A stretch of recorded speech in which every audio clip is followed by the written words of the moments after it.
So Thursday afternoon. Yeah. Yeah. We've come to Shoreditch street food stalls. See what we get.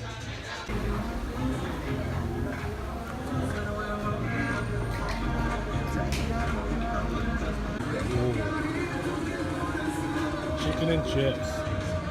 What's the vlog's got? Teppanyaki chicken with kimchi. Nice monkey. Coffee and cake club. Gains. Gains. Gains. What are you drinking there, buddy? Gains. A little mocktail. I do a bit. Mad Dog, what are you on, buddy? I'm on the gin and the daiquiris. Really, I'm on the greens drink because I'm being good.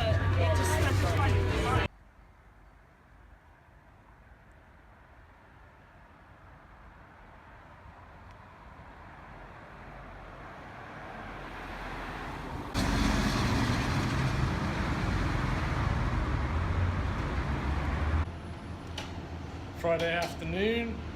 What a nice day it is outside. Been busy with work this morning. Just on a little break now. Just gonna grab a coffee. Then I'm gonna go and train. Training today, squats, dips, and I forgot. Can't remember. Yeah, so it should be a good session. Got my new tee on for all the gains. Let's get them.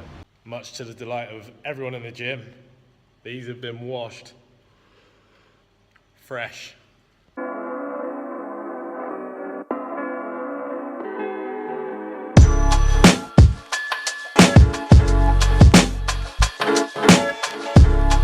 This is one of those sessions where it just feels heavy, not moving fast, and every rep just feels a bit of a grind. I've got one set to go out of the 5 squats.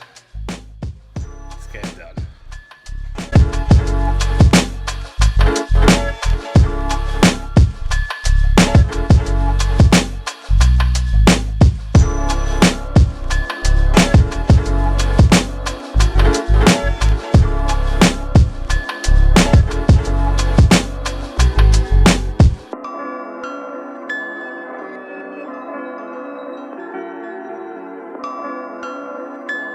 So something I wanted to discuss today is, I had a question from someone asking me, am I ready to compete in a powerlifting competition?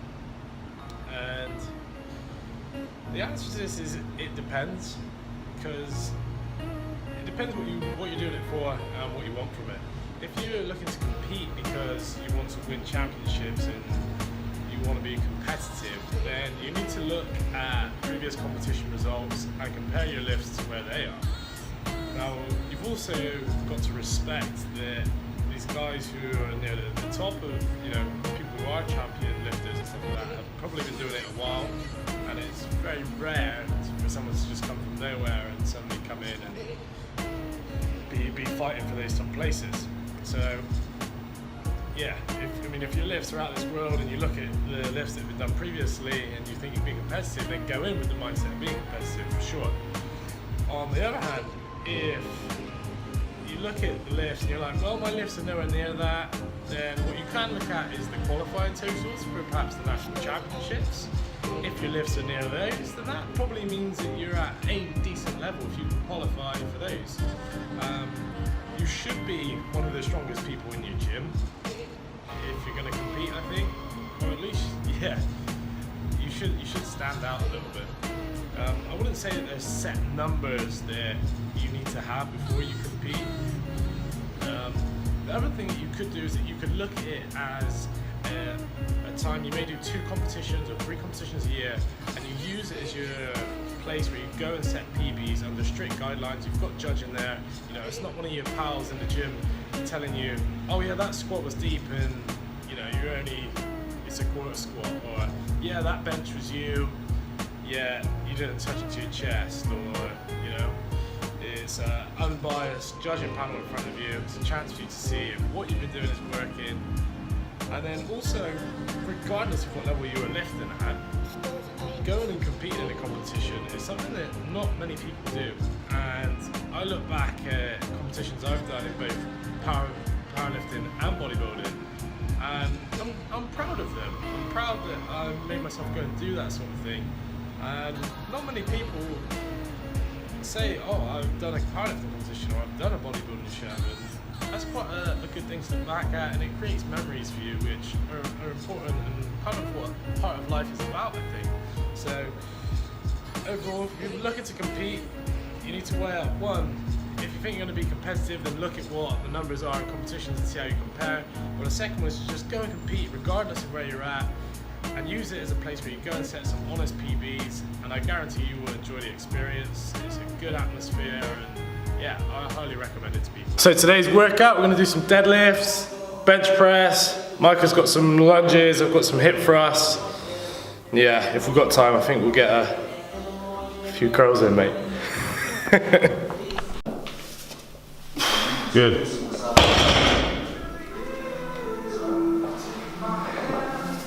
Easy. Lord have mercy on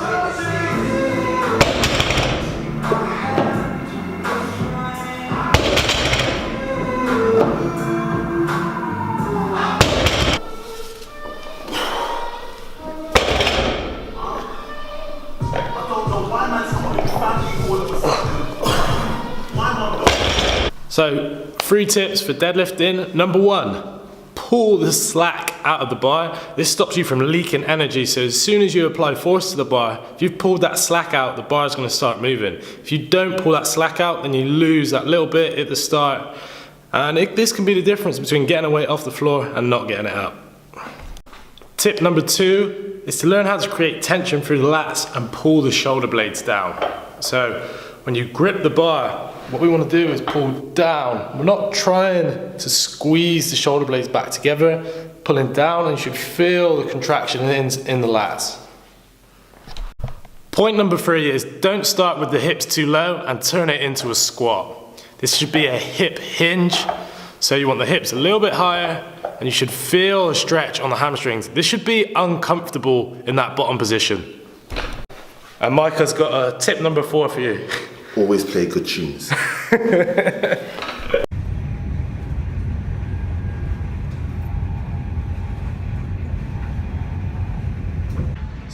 just on the train, and I can feel already I'm going to be sore. There's deadlifts and hip thrusts. Reps on deadlifts are a killer. I'm starving as well, so when I get off the train, I'm going to go into M&S, probably get my fave, that chicken pitta thing I get. I'll keep you posted. Didn't have my wrap, so I had to get this one. Take a look. 37 grams of carbs, 23 proteins, 4 fat. It's quite tasty, this one. And then of course we snuck in skinny chocolate muffin dessert, 154 calories. Don't know what the macros are, but it's gonna taste good. Tastes good as well. Recommended.